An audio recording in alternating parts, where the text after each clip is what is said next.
Hola amigos, buenos dias! Bumalik po ako ngayon dito sa Aspontes Lake dahil napakaganda ng panahon.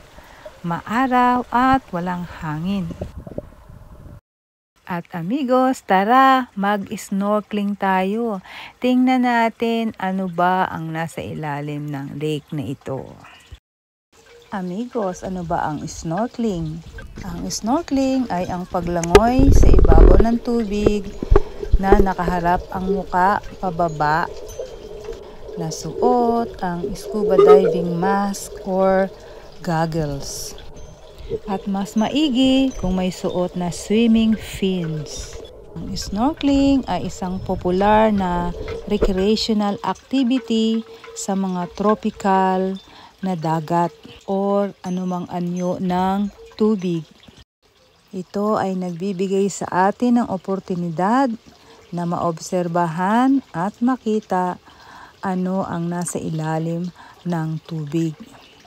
Na hindi na kailangan ang komplikadong pag-aaral ng mga equipment at mga training na required sa scuba diving.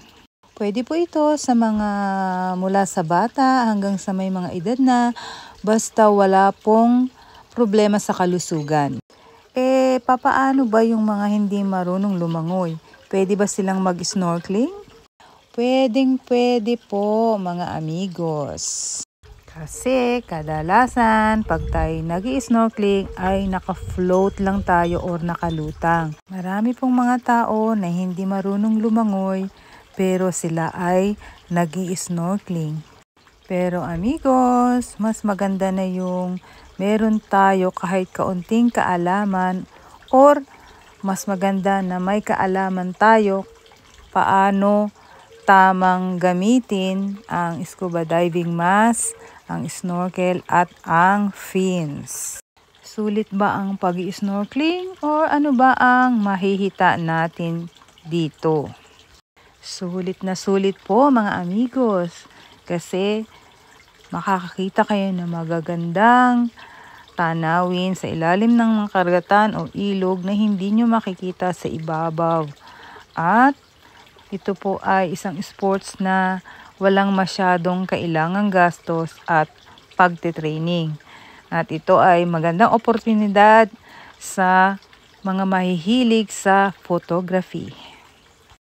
At higit sa lahat amigos, maraming magandang nilalang sa ilalim ng karagatan. Thank you for watching!